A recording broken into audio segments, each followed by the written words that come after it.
लोकसभा चुनाव नजदीक हैं। बीजेपी, कांग्रेस और अन्य पार्टियों ने दमखम दिखा दिया है। बीजेपी राजस्थान में 25 सीटें जीतने का दावा करी। आज हमारे बीच है पूर्व केंद्रीय मंत्री डॉक्टर गिरिजा व्यास मैडम है। मैडम, सबसे पहले TV9 में आपका स्वागत है। जिस तरह से बीजेपी 25 सीटें जीतने का दावा करी, क्या लगता है आपको कांग्रेस की क्या स्थिति है राजस्थान में और क्या? कांग्रेस अधिक से अधिक सीटें लाएगी क्योंकि हमने काम किया, क्योंकि कांग्रेस हमेशा से काम करती रह रही है।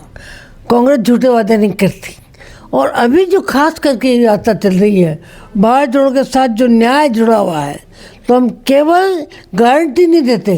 गारंटी शब्द से मैं सोचती हूँ, मुझे गालिब का शेर याद आते हैं कि तेरे वादे पे जिए हम तो झूठ जाना कि हम खुशी से मरने जाते अगर एतबार होता। और मेरा एक शेर है कि वो जो वादे से मुकर जाएगा आसमानों से उतर जाएगा, जख्म चेहरे का हंसेगा उस पर, आईना देख के वो डर जाएगा।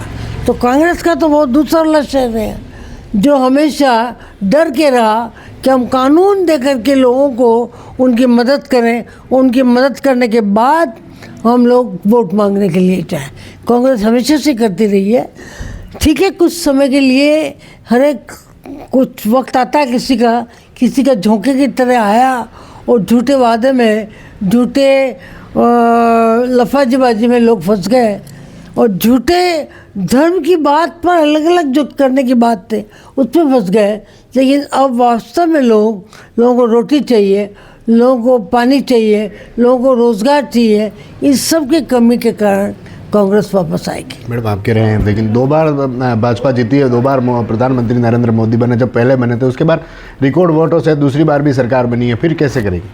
मैंने कहा पहली बार तो झूठा वादा था। एक तो करप्शन का हम पर टारगेट लगाया था कांग्रेस पर, और दूसरा उन्होंने कहा था कि आपकी आमदनी बढ़ेगी, नो रोज़गार मिलेगा।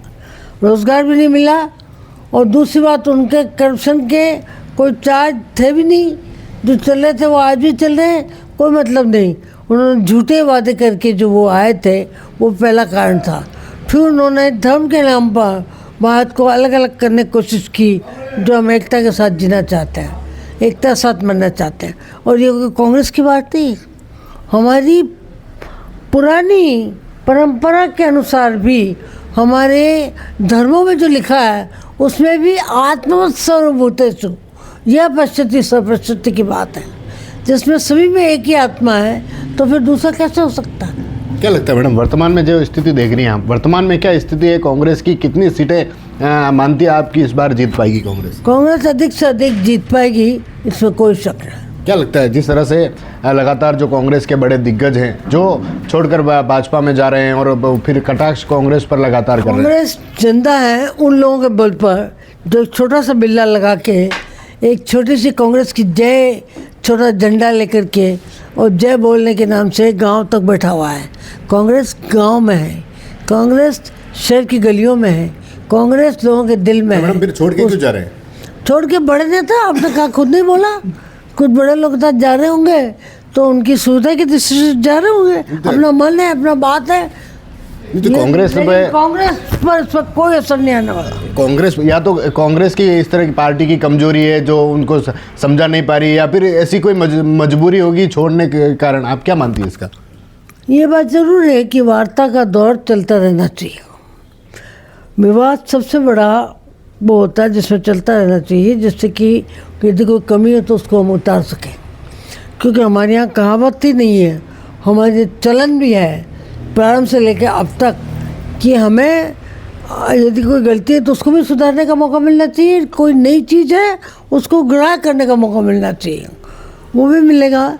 लेकिन अभी जो जा रहे हैं वो केवल अवसरवादी लोग जा रहे हैं, जाएं, लेकिन अपना घर रहेगा। और मैंने आपसे कहा कि कांग्रेस तो उन लोगों के दिल में है जो छोटे झंडे और छोटे से बिल्ले के साथ जिंदा है और कांग्रेस जिंदाबाद का नारा लगा। महेंद्रजीत मालवीय जो छोड़ के गए, कांग्रेस से रहे, अब वो कह रहे हैं कि लगातार कांग्रेस पर कटाक्ष कर रहे हैं कि कांग्रेस के पास तो ऐसा कोई चेहरा ही नहीं है जो चुनाव में उतार पाए, लोकसभा चुनाव।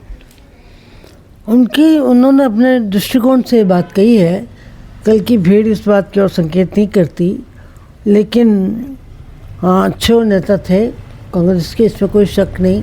तो उनको लेकिन नहीं किया था या पार्टी की कोई कमी? पार्टी की कोई कमी नहीं थी, इसके कारण दूसरे थे, उस पर मैं नहीं जाना चाहती।